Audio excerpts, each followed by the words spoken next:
Welcome to Talmudic Treasures. Today we're learning Nazir page 11, which discusses an interesting situation where a person is poured a cup of wine, and upon doing that, this person says, I wish to be a Nazir. And we know a Nazir doesn't drink wine.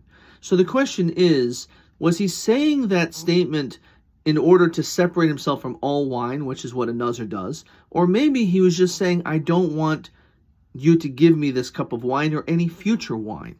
So interestingly enough, the Talmud tells us it depends on your mental state of mind, whether or not you are sober or intoxicated. And we'll discuss why.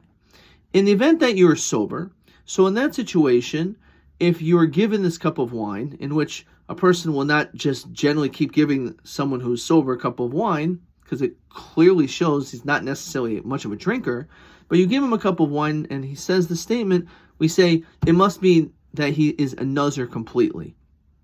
However, if the person is heavily intoxicated, is drunk, and you give this person a cup of wine, and in that situation, maybe he really doesn't want to be a Nazir. What do you mean? He said he was a Nazir. He wants to be a Nazir.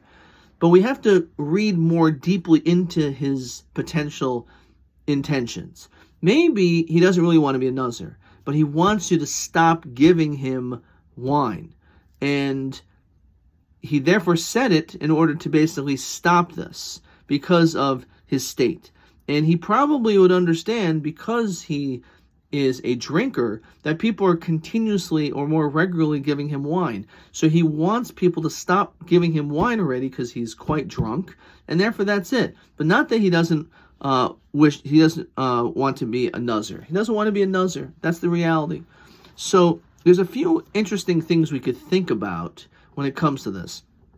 First of all, when you have an individual who is a individual who may be abusive of alcohol, so in that situation, people understand that that's the type of person you are. Now, whether or not they should be giving you drinks, but they understand that that's something that you do. That's part of your lifestyle. That's who you are. So therefore, they're more likely to continue to give you wine because maybe that's a nice thing to do, even though maybe it's also enabling. But the reality is that they know this is what you are. Now, in this situation, a person who is in this case, in the situation of being intoxicated, he doesn't want to be a Nazir. And that is part of the problem. A Nazir is someone who doesn't drink wine. So even while a person is intoxicated, which means that this person regularly drinks, let's say, so maybe that's a person that really should be a Nazir. He really should stop drinking. But that's the person that the Talmud here says doesn't have the intention to stop. And we could probably see that because this is something that he regularly does. On the other hand, a person who maybe doesn't have to become a Nazir because they are not drinking, that is a person that will separate himself, which almost seems to be totally against logic. But nonetheless, that is unfortunately what we often see. That people who have issues, addictions, those people, unfortunately, are the ones that continue to gravitate more and more toward those addictions, even though they really should try to find ways to be able to stop.